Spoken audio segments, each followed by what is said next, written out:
মাসের রোজা রমজান পালন করার পরে ঈদের দিন, একেবারে রমজানের পর প্রথম দিন, আজকে মাত্র রোজা শেষ হইল, আজকে ঈদের প্রথম দিন, এই প্রথম দিনে এক মাসের রমজান পাওয়ার পরেও একদিনেই প্রথম দিনেই যারা নাচ গান অসভ্যতা বেহায়াপনা, যাদের ছেলেরা বেপর্দা মেয়েরা বেপর্দা ঘুরলো ফিরলো, গাইলো হাসলো নাচলো গাইলো, ঈদের দিনে অসভ্যতা আর নোংরামি করলো, আহা, তাদের একটা মাসের রমজান দিয়ে তাদের অর্জন কি হলো? ইনসাফ চিন্তা করুন।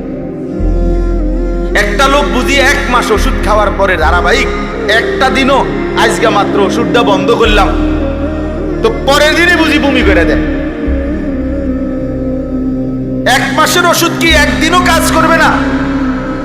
তাহলে একটা মাস রমজান রোজা রাখবার পরেও যেই ছেলেগুলো যেই মেয়েগুলো বেহায়া বেপর্দার ঈদের দিনে অসভ্যতা ছড়ায়া দিল, নাচলো গাইলো, মেয়েগুলো বেপর্দা ছুটলো, ছেলেগুলো এক ওয়াক্ত নামাজ পড়লো না, আহা বাপ, এখানেও যদি এমন কেউ থাকো, তোমারে আমি হাত জোড় করে বলি, বন্ধু বলো, এত বড় রমজান দিয়ে তোমার কি অর্জন হলো? মুসলমান এত বড় অসভ্য হয়? মুসলমান এত বড় অসভ্য যে আল্লাহ তাআলা বললেন, বান্দা আমি রহমত দিলাম, মাগফিরাত দিলাম, নাজাত দিলাম, জান্নাতের দরজা খোলা করলাম, জাহান্নামের দরজা বন্ধ করে দিলাম, শয়তানগুলো বন্ধ করে দিলাম, প্রতিটা নেকি 70 গুণ বাড়ায়া দিলাম, আমি আল্লাহ তাআলা ইতিকাফের সুযোগ দিলাম, সবে কদরের নিয়ামত দিলাম, আমি আল্লাহ তাআলা ইফতার, আমি তারাবি, আমি সাহারি, আমি রোজা, সব কিছুতে নেকি নেকি নেকি নেকি নেকি নেকি নেকি নেকি দিলাম। রোজাতেও নেকি, তারাবিতেও নেকি, ইফতারেও নেকি, সাহারিতেও নেকি, ইতিকাফেও নেকি, সবে কদরে 1000 মাসের চাইতে রাতের চাইতে বেশি নেকি। এত কিছু দিয়ে তারপরও তুই নাফরমানের মন গলাইতে পারলাম না, মাত্র চাঁদ উঠাইলাম, তুই সাথে সাথে আমার নাফরমানি আবার শুরু করে দিলি। লানত তোর উপরে, লানত, লানত তোর উপরে, লানত। ঈদের দিনের ওই বেপর্দা নারীর উপরে লানত, ঈদের দিনের ওই অসভ্য যুবকের উপরে লানত, বেটা তোর উপরে অভিশাপ, তোর উপরে বেটা। কেমনে পারলি বেটা তুই? তুই না একটা মাস রোজা রাখলি বেটা?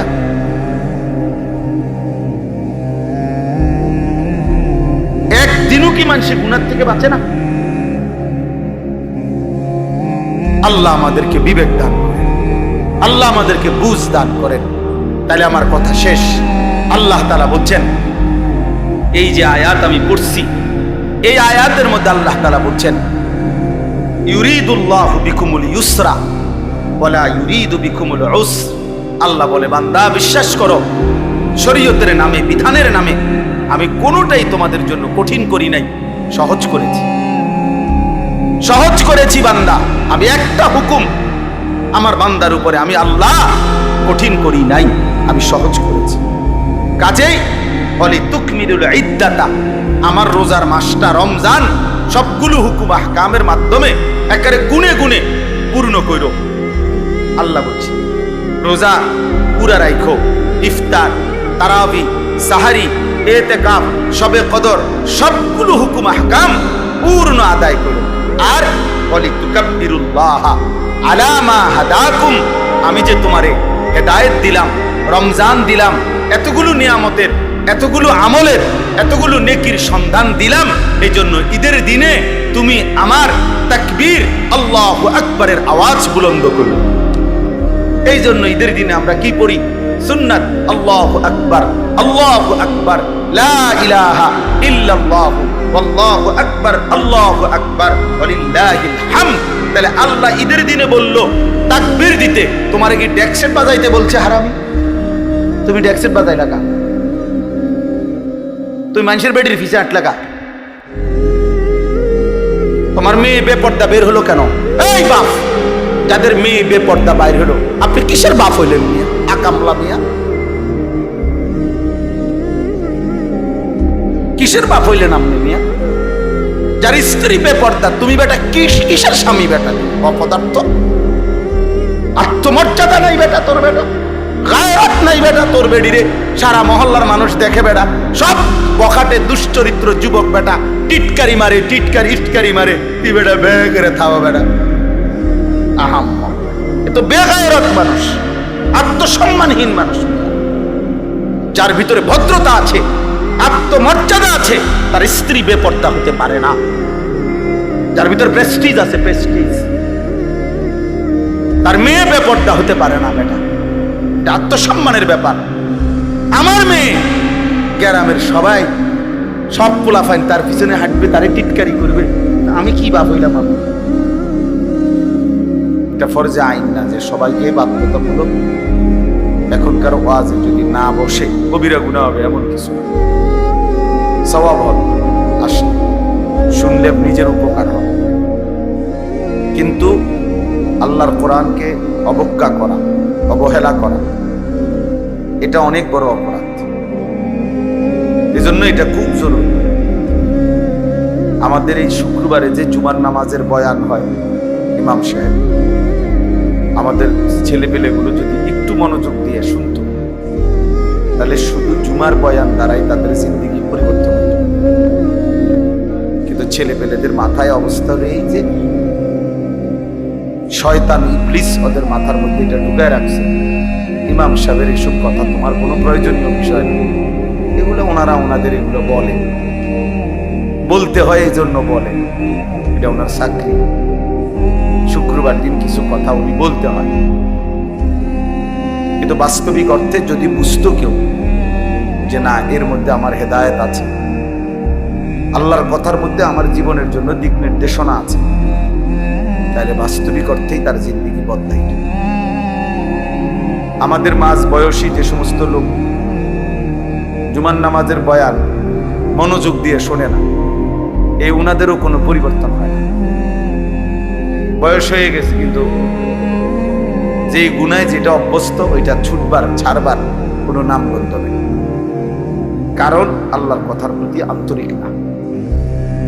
জুমার নামাজের বয়ান হয় তো চাচা বসে বসে জিমায়, অথবা মাথা নিচের দিকে দিয়া অহংকারীর মতো বসে থাকে।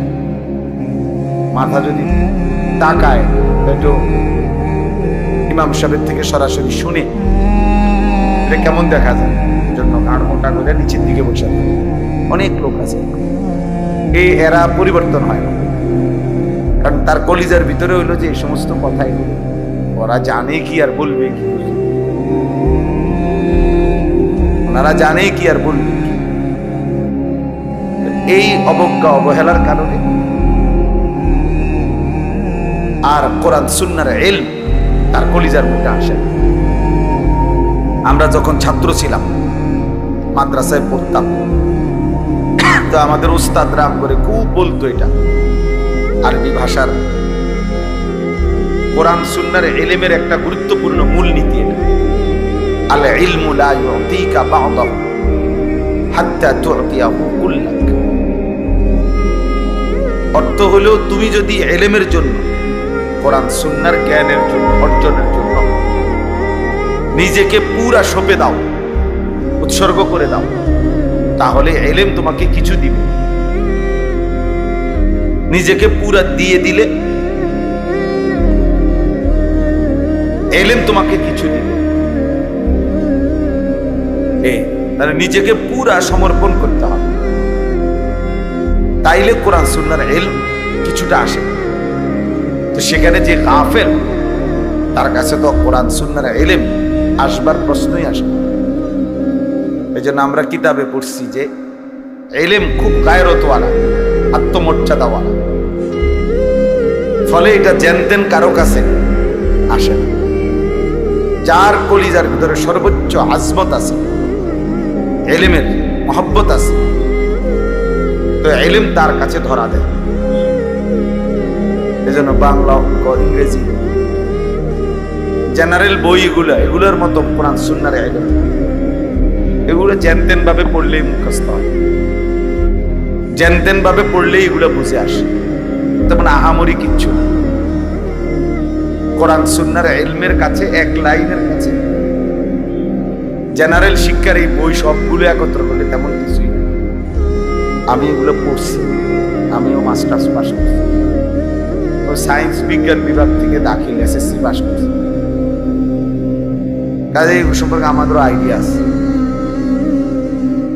এই জন্য বললাম এ তেমন কোনো উল্লেখযোগ্য কিছু না। কোরআন এবং সুন্নাহর ইলম এটাই উচ্চ শিক্ষা, এটাই শ্রেষ্ঠতম ইলম, শ্রেষ্ঠতম জ্ঞান। এই জন্য এটা জানতেন কেউ অর্জন করতে পারে না। শতভাগ মহব্বত, শতভাগ আন্তরিকতা, শতভাগ একাগ্রতা, মনোযোগ হলে কিছুটা হয়, কিছুটা হয়, সামান্য অর্জন হয়। এর জন্য আমরা, আমাদের কাছে আরবি কিতাব আছে পূর্ববর্তী জামানায় ইলম অর্জনের জন্য। আমাদের পূর্ববর্তী উলামায়ে কেরাম, মুহাদ্দিসিন, পূর্ববর্তী মনীষীগণ কি পরিমাণ ত্যাগ স্বীকার করছেন এর ইতিহাস অনেক লম্বা। মনে করেন আজকে যে বুখারী শরীফ কোরআনুল কারীমের পরে শ্রেষ্ঠতম কিতাবের নাম বুখারী শরীফ, হাদিসের কিতাব। ইমাম বুখারী রাহমাতুল্লাহ আলাইহি লিখছেন, ওনার জীবনীতে আছে, উনি বলেন ক্ষুধার কষ্টে ইলম অর্জনের জন্য আমি এত লম্বা পথ সফর করছি, এত দূর দূরান্তে গেছি যে বহু সময় ক্ষুধার কষ্টে আমাকে ঘাস চাবাইয়া খাইতে হয়েছে। একবার স্পষ্ট কিতাবে আছে, বহু সময় আমি ঘাস চাবাইয়া খাইছি, কোনো খাবারের ব্যবস্থা ছিল না। হযরত আবু হুরায়রা রাদিয়াল্লাহু তাআলা আনহু সাহাবীদের মধ্যে সবচেয়ে বেশি হাদিস বর্ণনাকারী। উনি বলেন এই বিপুল পরিমাণ হাদিস নবীজির থেকে সংগ্রহ করতে গিয়ে কখনো কখনো ক্ষুধার কষ্টে আমি কোথাও বাহিরে গিয়া যে খাবার সংগ্রহ করব এইটুকু মানসিকতা আমার ছিল না। কারণ যদি আমার একটা রাসূলের একটা কথা ছুটে যায়, একটা বাণী যদি ছুটে যায়,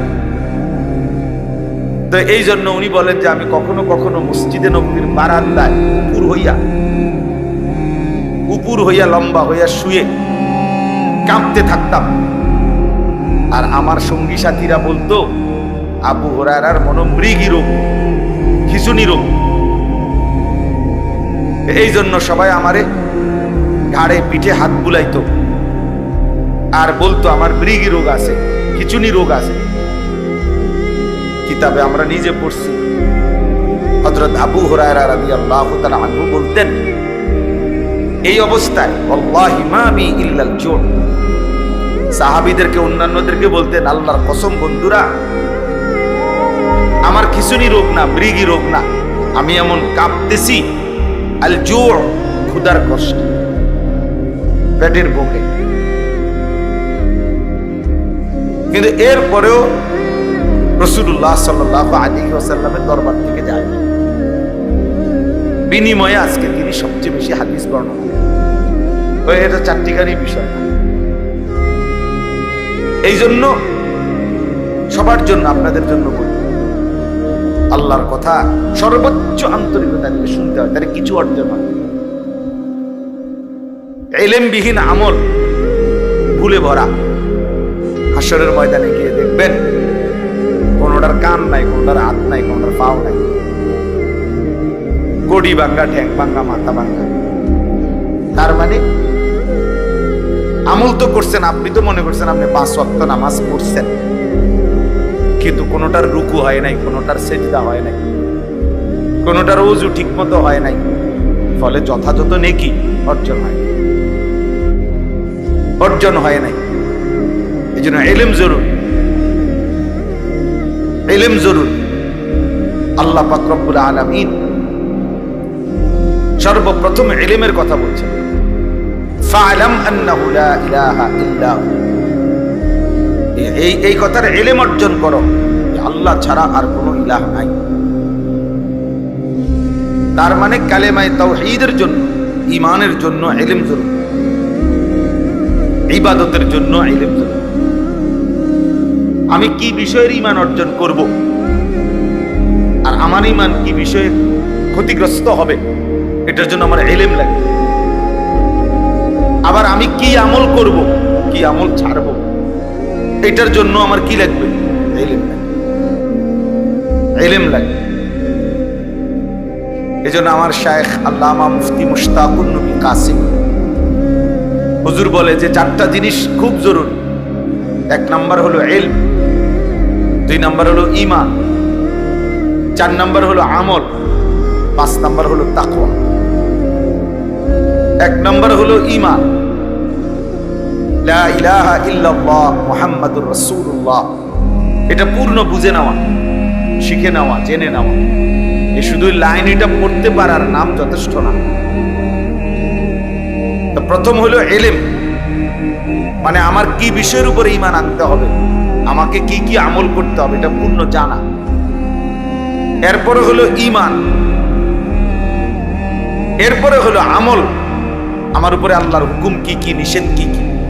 আর এরপরে হলো তাকওয়া, নিজেকে শতভাগ গুনাহ থেকে বাঁচিয়ে রাখা। তো হুজুর খুব সুন্দর উদাহরণ দেয়। একটা গাড়ির মৌলিক এই 4টা জিনিস। 1 নাম্বার হলো হেডলাইট, 2 নাম্বার হলো ইঞ্জিন, 3 নাম্বার হলো বডি, 4 নাম্বার হলো ব্রেক। তো হুজুর বলে যে ইলম হলো লাইটের মতো, ঈমান হলো ইঞ্জিনের মতো, আমল হলো বডির মতো, গাড়ির বডি, আর তাকওয়া গুনাহ থেকে বেঁচে থাকা, এটা হলো ব্রেক। তো যখন লাইট, ইঞ্জিন, বডি, ব্রেক ঠিক থাকবে, এবার ড্রাইভার যদি মজবুত হয়, এই গাড়ি গন্তব্যে পৌঁছবে। তো ঠিক ইলম, ঈমান, আমল, তাকওয়া, এই 4 জিনিস যে ঠিক রাখবে, তার জিন্দেগির গাড়ি জান্নাতে চলে। এজন্য ইসলামের এই জ্ঞান, কোরআন সুন্নাহর ইলম, আপনারা এটাকে মামুলি মনে করেন না যে কিছু হুজুর পড়ে, ওনারা অল্প কিছু হুজুর কিছু পড়ে সরে মনো কোরআন কিতাব, এটুকুই যথেষ্ট না ভাইয়া।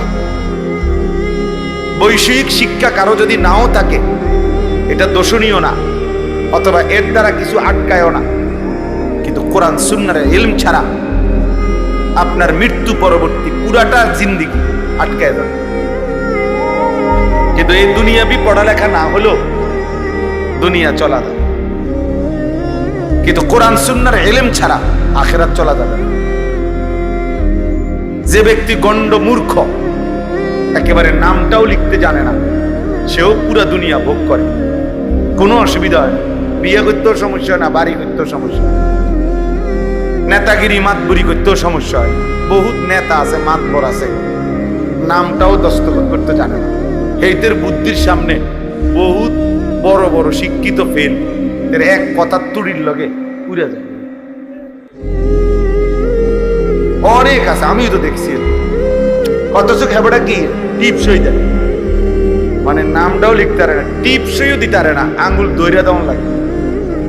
এইটা দইরা দিলে তো এই আঙ্গুলটা সাপে এমন মূর্খ। কিন্তু মেলে বসলে, দরবারে বসলে এবার এক কথার সামনে বড় বড় শিক্ষিত ফেল।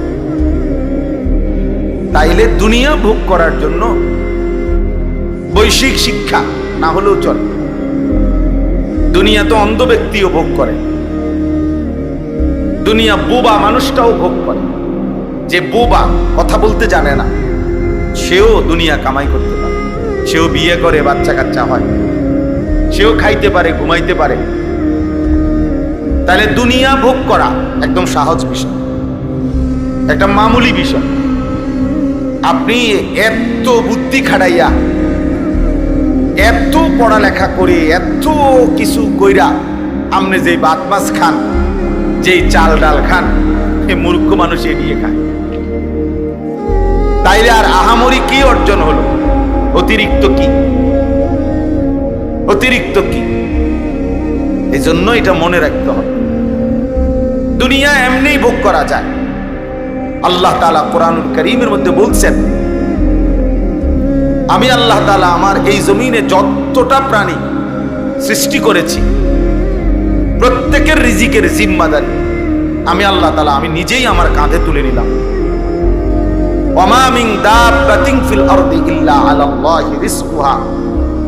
আল্লাহ তাআলা বলেন এই জমিনের মধ্যে বিচরণশীল প্রত্যেকটি প্রাণের রিজিকের জিম্মাদারি আমি আমার হাতে নিলাম।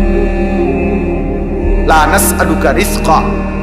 আরেক আয়াতে আল্লাহ বলে আমি তোমাদের কারো কাছে এই সৃষ্টি জগৎকে রিজিক দিতে কারো সাহায্য চাই না, কেউ আমারে সহযোগিতা করতে হবে না। তোমরা যদি সবাই আতফাও সাইরা বইয়াও থাও, এরপরও আমি আল্লাহ তাআলা প্রত্যেকের রিজিক আমি একাই পৌঁছাবো। নাহনু নারযুকুক, আমি রিজিক দেব। কেউ যদি মনে করেন আমরা কাম বন্ধ করে দিলে চাই করতে আইয়ে বাদ, আপনি বইয়ে থাকেন না, দেখেন না বাদ করতে গাই। আপনি দেখেন এই পৃথিবীর লক্ষ লক্ষ কোটি কোটি অন্ধ, বোবা, বধির, প্যারালাইজড, পঙ্গু, এরা কেমনে ভাত খায়? তাই এরা কেমনে খায়? আসলে মূলত প্রত্যেক মানুষকে আল্লাহ তাআলা তার দুনিয়ার জিন্দেগি পরিচালনা করেন।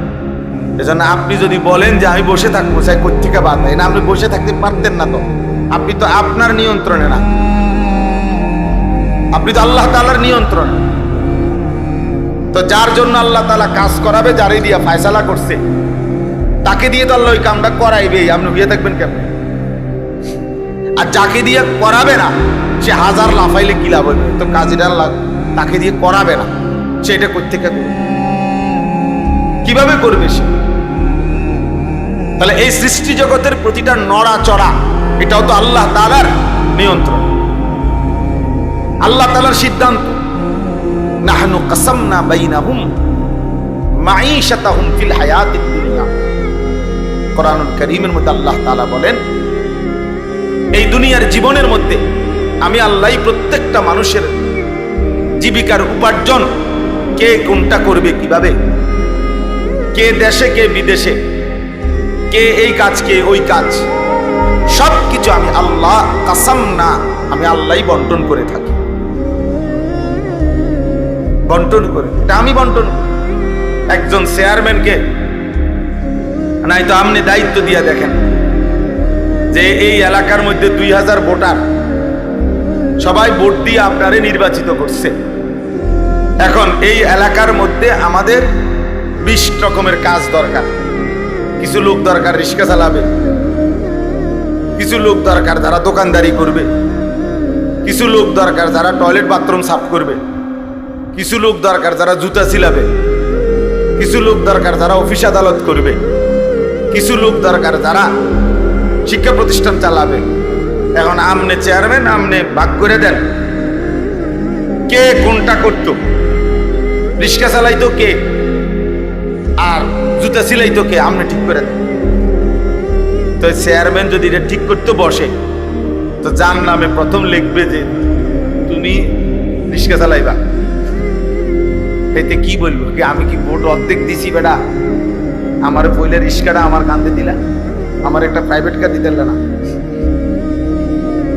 তাহলে চেয়ারম্যানের 5 বছর না 25 বছর যাবে গা এই কাজ বন্টন করে দিতে, এই পিড়াপিড়িতে তো এবার যান শেষে। সে কিভাবে সম্ভব? জীবনেও পারবে না, কোনোদিনও পারবে না। বরং আল্লাহই কুদরতি ভাবে প্রত্যেকের কলিজার ভিতরে এক একজনের এক একটা কাজের প্রতি আল্লাহ তাআলা আগ্রহ দিয়া দেয়। ফলে দেখা যায় আমাদের কাছে মনে হয় এটা কি পরিমাণ কষ্টের কাজ, আবার ওইটা আমারটারে মনে হয় কি পরিমাণ কষ্টের কাজ।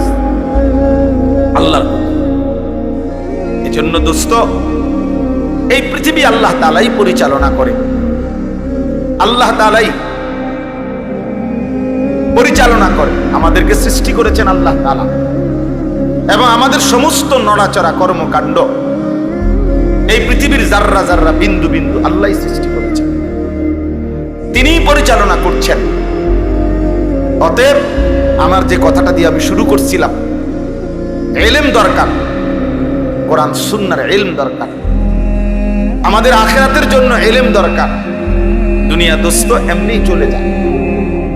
এ দুনিয়া প্রত্যেকেই নির্ধারিত পরিমাণ ভোগ করে।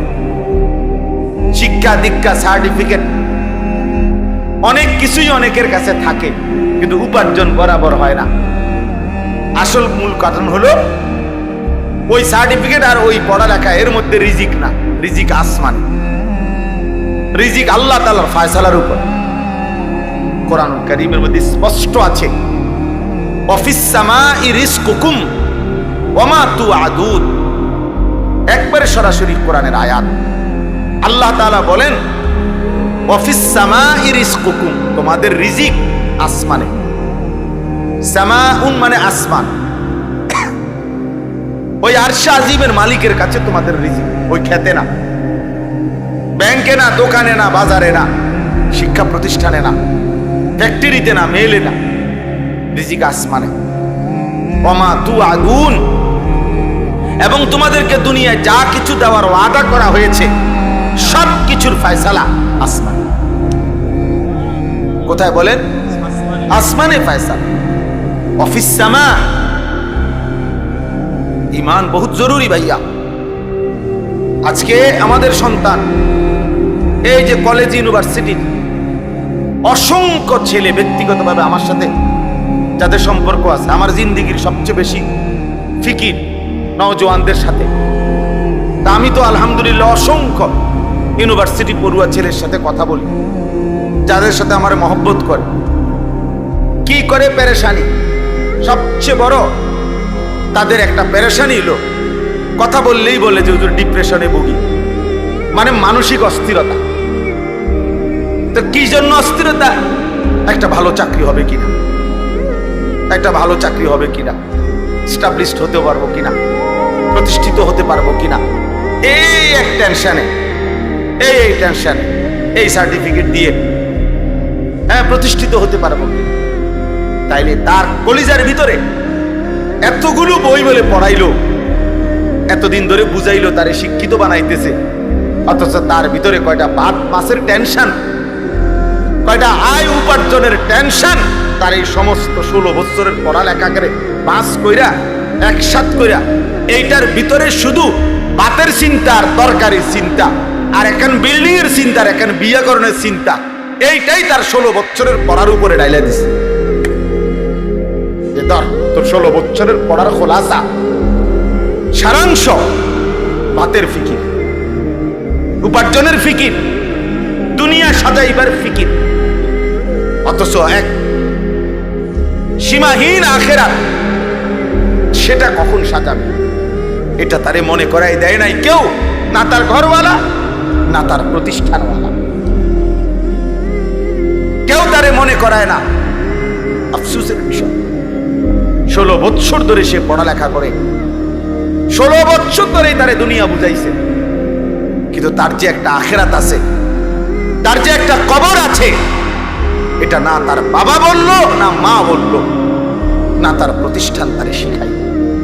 ফলে বাপ মা পরিবার সবাই মিলে তারে দুনিয়ার দুগা ভাত খাওয়ানোর লাগা তার কান্দে বই তুলে দিছে, কমপক্ষে বহু আইটেমের বহু বই তার কাঁধে তুলে দিছে, কিন্তু অনন্তকালের আখিরাতের জন্য তারে আল্লাহর কোরআন থেকে বঞ্চিত করে দিয়েছে।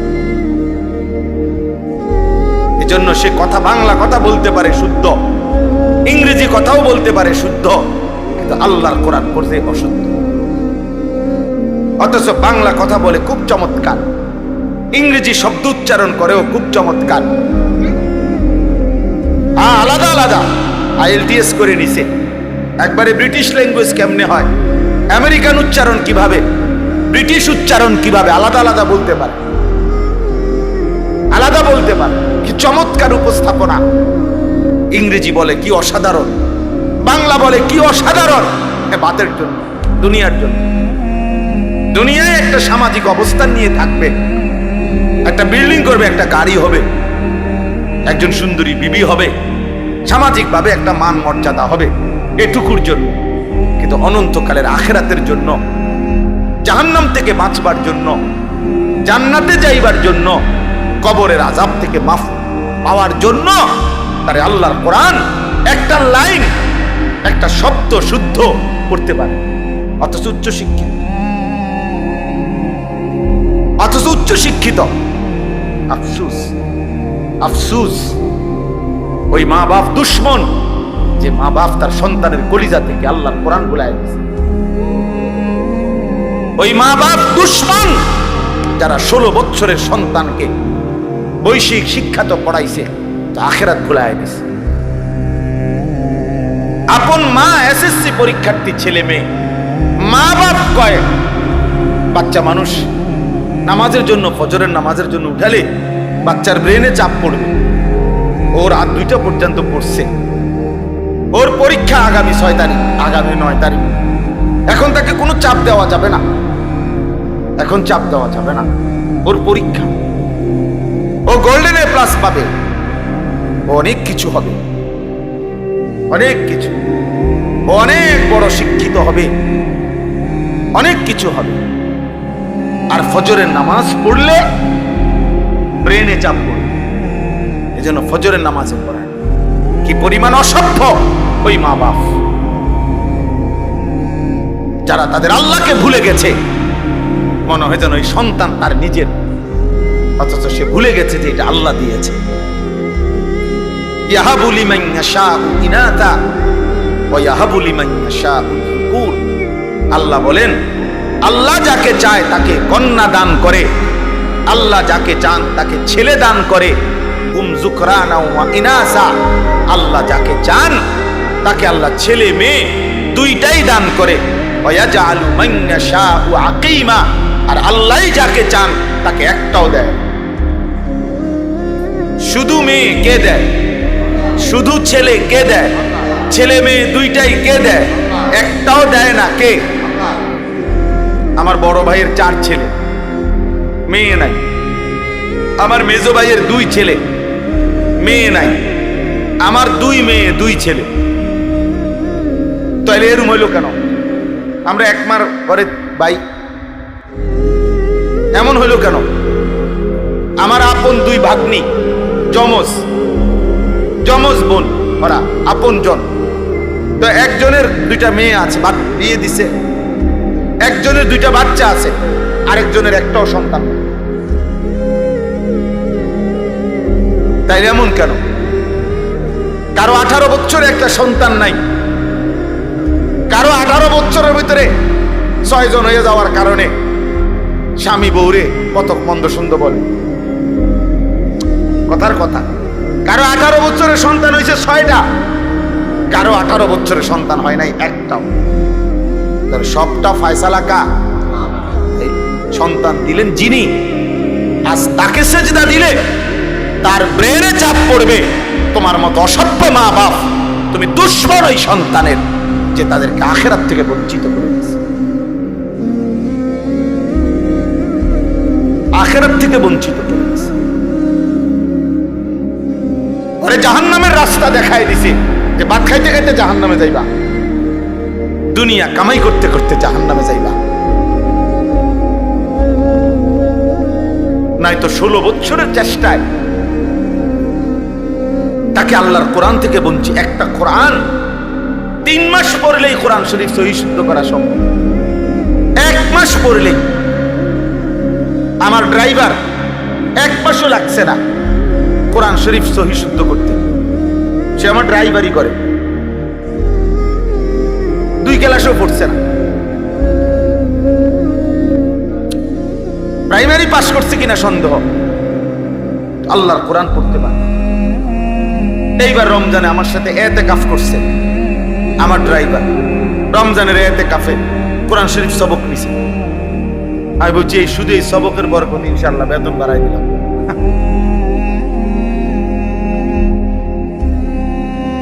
এই জন্য বললাম আল্লাহর কোরআন থেকে।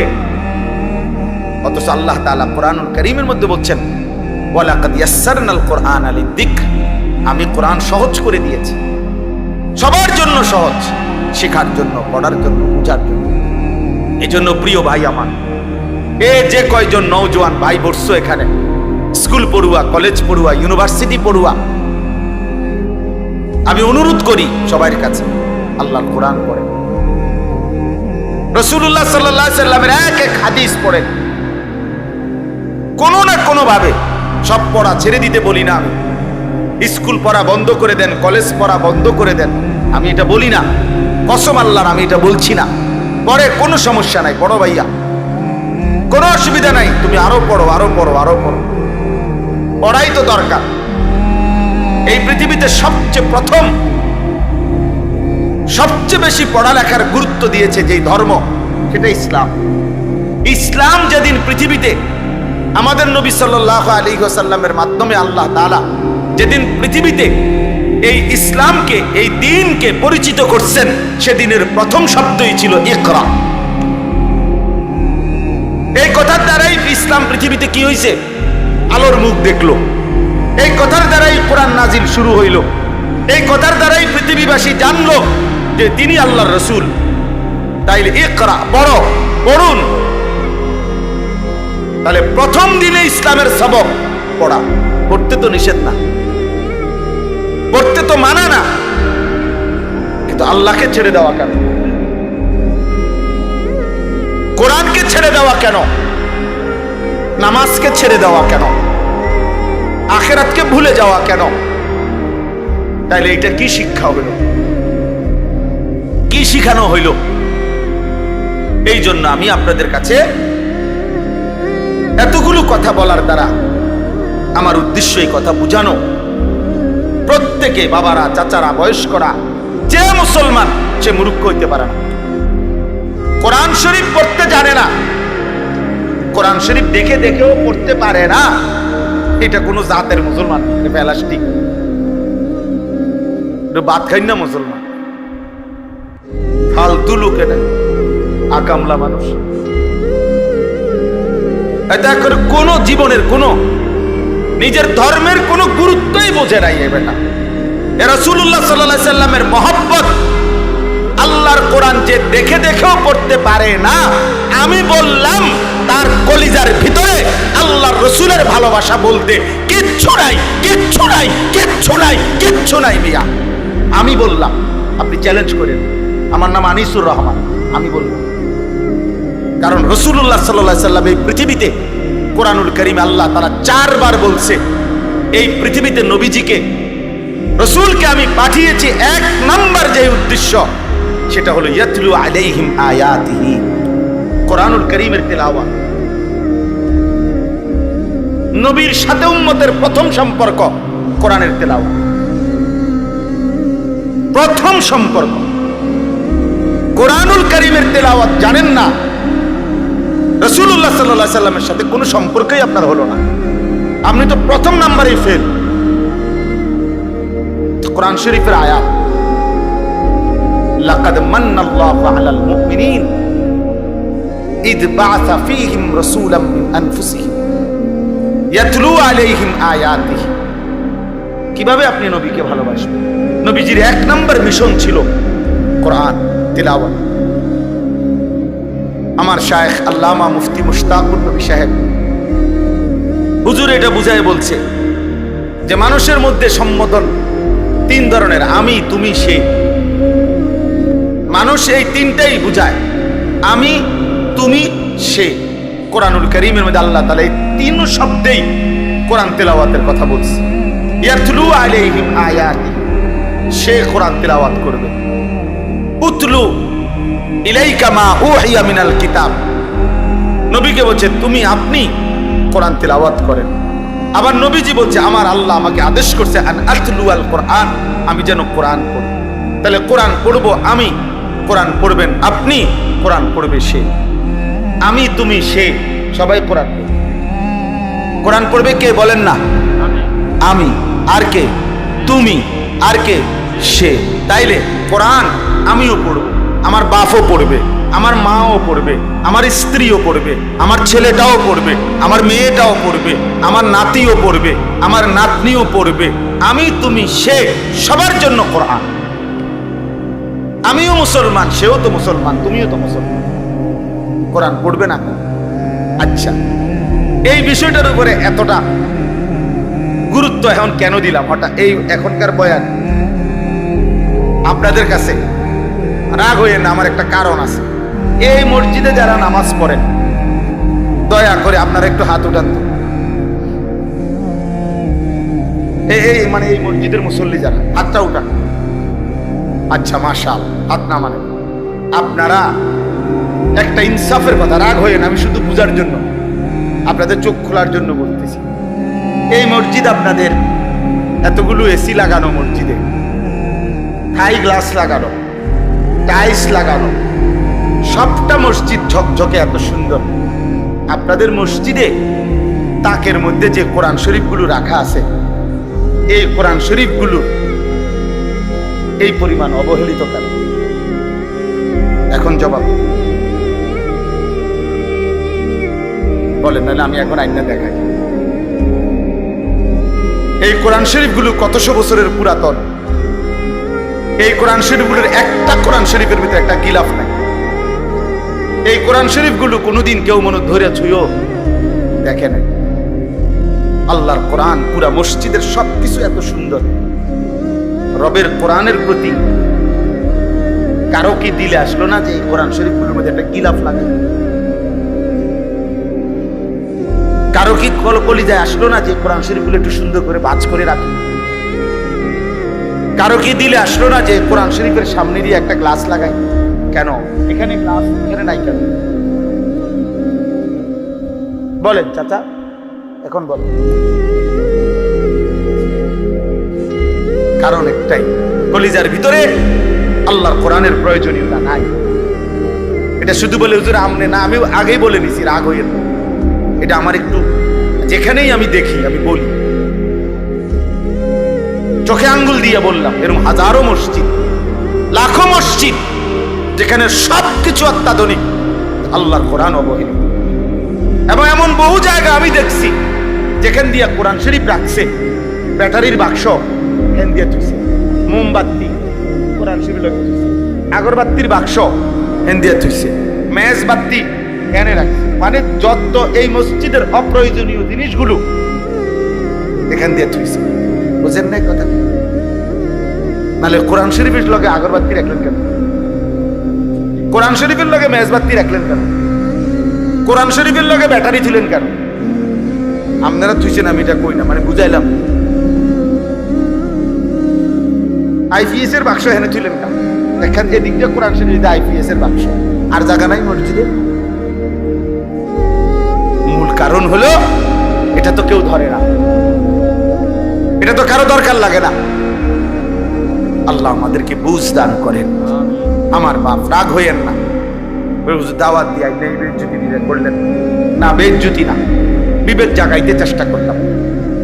আপনারা নিজ জিম্মাদারি, এখানে যে আছেন এই মহল্লার, আমনে একজন ভাই এখন হিম্মত করেন, বলেন যে এখানে এই মসজিদের যতগুলো কোরআন শরীফ আছে, 50টা হোক আর 100টা হোক, আপনি গিলাফ লাগাই দিবেন যত টাকা লাগে।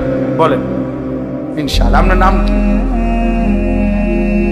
আমাদের জাকির হোসেন ভুইয়া ভাইয়া, ইনশাআল্লাহ আপনি লাগাই দিবেন সব, ঠিক আছে ইনশাআল্লাহ। হ্যাঁ, আল্লাহ কবুল করেন। হ্যাঁ, কোরআনুল কারীমকে আজমত করেন। রাসূলুল্লাহ সাল্লাল্লাহু আলাইহি ওয়াসাল্লাম বলছেন, দোয়া করতেন, আল্লাহুম্মা জাআলিল কুরআনা রাবিআ কলবি, আয় মাওলা কোরআনুল কারীমকে আপনি আমার হৃদয়ের বসন্ত বানিয়ে দেন, ওয়া নূরা সাদরি, আমার বুকের আলো বানিয়ে দেন, ওয়া জালাআ হুজনি, আমার সমস্ত দুঃখ বেদনা পেরেশানি দূরকারী আল্লাহর কোরআনকে বানিয়ে দেন, ওয়া যাহাবা হাম্মি, যাবতীয় অস্থিরতার দূরকারী কোরআনকে বানিয়ে দেন। কোরআনুল কারীমের প্রতি মহব্বত জরুরি, কোরআনুল কারীমের প্রতি আজমত বহুতই জরুরি, বহুতই জরুরি। এজন্য আজকে আপনাদের কাছে এক বয়ানে, এক ওয়াজে বসে পুরা ইসলাম বলা সম্ভব না। নবী সাল্লাল্লাহু আলাইহি ওয়াসাল্লামের 23 বছরের সব বলে দেওয়া একদিনে সম্ভব? কথা বলেন না। তাহলে আমি একটা বিষয় গুরুত্ব দিলাম, সেটা হলো এইখানে আজকে ঈদ পরবর্তী আলহামদুলিল্লাহ যে ভাইরা আছেন, অনেক নওজোয়ান ভাই, কিশোর ভাই, আমি তোমাদের কাছেও ভাইয়া বলি, অনুরোধ করি, আল্লাহর কোরআনকে পড়ো। কোনো না কোনো একটু সময় বাহির করলে এই পড়ার ফাঁকে ফাঁকে স্কুলে, কলেজে, ইউনিভার্সিটিতে, সব কিছুতে একটু ফাঁক করে সপ্তাহে একদিন হোক, 3 দিনে একদিন হোক, আধা ঘন্টা হোক, 10 মিনিট হোক, 50 মিনিট হোক, যেমনি সুযোগ হয়, বয়স্ক যারা আছেন আপনারাও মসজিদের ইমাম সাহেবের কাছে আল্লাহর কোরআন শিখেন, কোন মাদ্রাসার উস্তাদের কাছে আল্লাহর কোরআন শিখেন, আলেমের সাথে সম্পর্ক করেন। আমাদের দেশে অনেক মুসলমান আমরা মসজিদের ইমামের সাথে আমাদের আন্তরিকতা কম, সালাম ফিরাইয়াই বের হয়ে গেছে, সালাম ফিরাইয়াই না ইমাম সাহেবের কাছে বসে। আমার খুলনার হযরত, বাংলাদেশের একজন শ্রেষ্ঠ বুজুর্গ, পাকিস্তান করাচির বিশ্ববিখ্যাত বুজুর্গ, কুতুবে আলম আরিফ বিল্লাহ হযরত মাওলানা শাহ হাকিম মোহাম্মদ আখতার রহমতুল্লাহ আলাইহির খলিফা হযরত মাওলানা মুফতি নুরুল আমিন সাহেব, অনেক বড় একজন আল্লাহওয়ালা হযরত মাওলানা মুফতি নুরুল আমিন, উনারে আমরা খুলনার হযরত বলি। তো উনি একদিন বয়ানে বলছিলেন, যশোর এক মাহফিলে আমি হুজুরের সাথে ছিলাম। তো হুজুর বয়ানে বলতেছিলেন 30টা বছর ধরে, 20টা বছর ধরে, কথাটা খেয়াল করেন, 30 বছর ধরে, 20 বছর ধরে, 10 বছর ধরে আল্লাহর ঘর মসজিদে যে মানুষটা দিবানিশি 5 ওয়াক্ত নামাজের ইমামতি করছে, বিশ্বাস করেন আমি হুজুরের কথা, শায়েখের কথা বলতেছি, উনি বলছেন নিঃসন্দেহে এই ব্যক্তি, এই ইমাম আল্লাহওয়ালা, আল্লাহওয়ালা। তাকে কদর করা উচিত, তাকে ভালোবাসা উচিত, তাকে শ্রদ্ধা করা উচিত। হ্যাঁ, হঠাৎ করে আসা বক্তার কপালে জোটে 50,000 টাকা, কিন্তু ইমাম সাহেবের কপালে জোটে না 200 টাকা। কেন? কারণ উনি যে ফরজ নামাজের ইমামতি করে, এই জন্য এটা অন্যায় হয়েছে না। অথচ ফরজ নামাজের দাম বেশি না, কথা বলেন না কেন? তো ইমামের দাম বেশি। আল ইমামু যামিন, আল্লাহ নবী সাল্লাল্লাহু আলাইহি ওয়াসাল্লাম বলছেন, ইমাম পুরা মহল্লাবাসীর জিম্মাদার, তাদের ঈমান, আমল, আখলাক, আখিরাত সর্ববিষয়ের পাহারাদার। নবী সাল্লাল্লাহু আলাইহি ওয়াসাল্লাম আলাদা দোয়া করছেন, আল্লাহুম্মা রশিদিল আইম্মা, আল্লাহ ইমামদেরকে আপনি হেদায়েতের রাস্তা, কল্যাণের রাস্তা আপনি দেখান। কারণ তার পিছনে মানুষ অনুসরণ করে, তাকে মানুষ অনুসরণ করে। এই জন্য মসজিদের ইমামের সাথে সম্পর্ক বাড়ান, আলেমে দ্বীনের সাথে সম্পর্ক বাড়ান, একটা একটা মাসআলা শিখেন, একটা একটা শব্দ শিখেন, নিজের রুকুটা একজন আলেমকে দেখান যে হুজুর আমার রুকু হয় কিনা, আমার সেজদা হয় কিনা, আমার নামাজ হয় কিনা, আমার ওযু হয় কিনা, আপনি একবার দেখায় নেন। হ্যাঁ, বলে হুজুর ছোটবেলায় তো আমি মক্তবে শিখছি। ঠিক আছে বাবা, মক্তবে শিখলেও তো আজকে 40 বছর হয়ে গেছে, 50 বছর পরে আপনার বেখেয়ালে কোনো ভুল তো থাকতে পারে। এখন যদি শুধরায় নেয়, আখিরাত সুন্দর হয়ে গেল, কবরে গিয়া অনুভব করিলে সুন্দর করার তো আর সুযোগ হলো না। পরকালে গিয়ে তো আপনি বুঝবেন, কিন্তু সব লাভ তো হবে না। কোরআন শরীফে কথা স্পষ্ট আছে, প্রত্যেকটা নাফরমান হাসরের ময়দানে তার সমস্ত পাপের কথা মনে পড়বে। ওয়াজিআ ইয়াউমাইদিন বিজাহান্নাম ইয়াউমাইদিন ইয়াতাযাক্কারুল ইনসান ওয়া আন্না লাহুদ যিকরা।